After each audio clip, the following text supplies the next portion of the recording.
திருமாலிருஞ்சோலை ஒரே வனாந்திர பகுதி.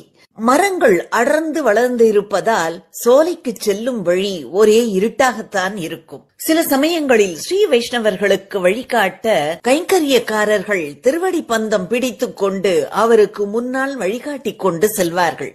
இவர்களுக்கு திருவடி பிச்சன் என்று பெயர். திருமாலிருஞ்சோலை அழகர் கோயிலில் தினமும் இரவு அர்த்தஜாம பூஜையை முடித்துவிட்டு திருமாலை ஆண்டான் சுவாமி தன் திருமாளிகைக்கு திரும்புவார்.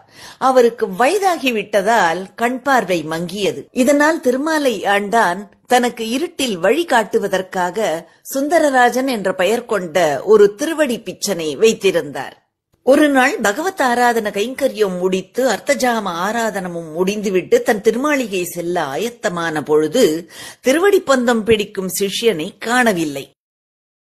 திருமாலையாண்டான் திருவடி பந்தம் பிடிக்கும் அந்த சிஷ்யன் பெயரை ஒரு முறைக்கு இருமுறை சுந்தரராஜா என்று அழைத்தார். உடனே கையில் திருவடி பந்தத்துடன் வந்து, "சுவாமின், அடியேன் வந்துள்ளேன்" என்று சொல்லி அவருக்கு முன்னால் வழிகாட்டிக் கொண்டே சென்றார். திருமாலையாண்டான் திருமாளிகை வந்தவுடன் அவரிடம், "சுவாமி, அடியேன் திரும்பிச் செல்ல நியமம் வாங்கிக் கொள்கிறேன்" என்று சொல்லி திரும்பிவிட்டார். மறுநாள் அதிகாலை திருவடி பந்தம் பிடிக்கும் திருவடி பிச்சான் சுந்தரராஜன் திருமாலையாண்டான் திருமாளிகைக்கு சாஷ்டாங்கமாக அவரை வந்து சேவித்து, "சுவாமின், அடியேன் தெரியாமல் உமக்கு திருவடி பந்தம் பிடிக்கும் கைங்கரியத்தில் நேற்று அபச்சாரம் செய்துவிட்டேன். தயவு கூர்ந்து அடியேனை மன்னித்து அருள வேண்டும்" என்று கூற, திருமாலையாண்டான், "என்ன சொல்கிறாய்? என்ன அபச்சாரம் செய்தாய்?" என்று கேட்க, "சுவாமி, நேற்று மாலை உடல் அசதியால் மாலையில் இருந்து இரவு வரை நன்கு தூங்கிவிட்டேன். அதனால் தேவரீருக்கு திருவடி பந்தம் பிடித்து வழிகாட்டும் கைங்கரியத்திற்கு நேற்று வர முடியவில்லை. சுவாமி, தேவரீர் நேற்று வனாந்தர இருட்டில் விளக்கு இல்லாமல் எப்படி இந்த திருமாளிகை வந்து எழுந்தருளினீர்?" என சுந்தரராஜன் கேட்க, "நீதானே எப்பொழுதும் போல் நேற்றும் எனக்கு திருவடி பந்தம் பிடித்து வந்தாய்.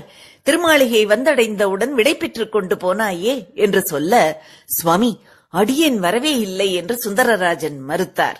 அப்பொழுதுதான் திருமாலையாண்டானுக்கு தெரிந்தது, நேற்று பந்தம் பிடித்து வந்தவன் தன் சிஷ்யனான இந்த சுந்தரராஜன் அல்ல, சாக்ஷாத் ஆதி மூலமான அந்த சுந்தரராஜனே என உணர்ந்து உடனே திருமாலிருஞ்சோலை சென்று, "சுவாமியே, தேவரீரே, நேற்று திருவடி பந்தம் பிடிப்பவனாக வந்து இந்த அடியவனுக்கு நீரா வழிகாட்டினீர்" என அழகர் திருவடிகளை பிடித்துக் கொண்டு கதறி அழுதாராம் திருமாலையாண்டான். சுந்தரராஜனான அந்த அழகர் தன்னையே சிஷ்யனாக பாவித்து திருமாலையாண்டானுக்கு கைங்கரியம் செய்த உண்மையை தெரிந்து திருமாலையாண்டான் திருமாலிருஞ்சோலை அழகரின் சௌலபியத்தை நினைத்து நினைத்து கண்ணீர் மல்கினார். சிஷ்யனாக வந்து திருவடிப்பந்த சேவை செய்ததால் திருமாலையாண்டான் பரமபதித்ததும் அவருக்கான இறுதி காரியங்களை அழகர் தன் பரிவாரங்களை கொண்டு செய்கிறார். திருமாலை ஆண்டான் பரமபதித்த நாள் ஐப்பசி மாதம் வளர்பிறை துவாதசி திதி. அதனால் தான் அழகர் வருடா வருடம் அந்நாளில் திருமாலிருஞ்சோலை மலைக்கு சென்று எண்ணெய் குளியல் செய்கிறார். அழகர் வருடம் 2 முறை நூப்புர கங்கை வருவார். ஒன்று ஆடி மாதம் அழகரின் வருடாந்திர பிரம்மோற்சவத்திற்கு, மற்றொன்று ஐப்பசி மாதம் வளர்பிறை துவாதசியான திருமாலையாண்டான் பரமபதித்த நாளன்று. தெய்வம் மனுஷ்ய ரூபேண, அதாவது தெய்வம் மனித வடிவில் வரும் என்பது முன்னோர் வாக்கு. இதில் சந்தேகமே இல்லை. மனித உருக்கொண்ட நமக்கு அருள் புரிய தெய்வமும் மனித வடிவில் தாங்கியே வருகிறது. இதை இதிகாசங்களும் புராணங்களும் விரிவாக கூறுகின்றன. அவற்றில் ஒன்றுதான் இந்த சம்பவமும். கலியுகத்தில் பகவான் மனித ரூபமாகவே வந்து கைங்கரியம் செய்வான். எனவே ஆபத்தில் உங்களுக்கு யாரேனும் உதவினால் அவர் உங்கள் ஊர் பெருமாளாகவே கூட இருக்கலாம். திருமாலை அண்டானின் வம்சத்தவர்கள் இன்றும் திருமாலிருஞ்சோலையில் அழகருக்கு புரோகிதராகவே இருந்து கொண்டு விசேஷ கௌரவங்களை பெற்று வருகின்றனர். சித்ரா பௌர்ணமியில் அழகர் மதுரைக்கு எழுந்தருளும் மகோத்சவத்தில் அழகருக்கு முன்னமேயே திருமாலையாண்டான் வம்சத்தவர் பல்லக்கில் எழுந்தருளுவதை காணலாம். ஆண்டார் பல்லக்கு முன்னே, அழகர் பல்லக்கு பின்னே என்பது பொதுஜன வழக்கு.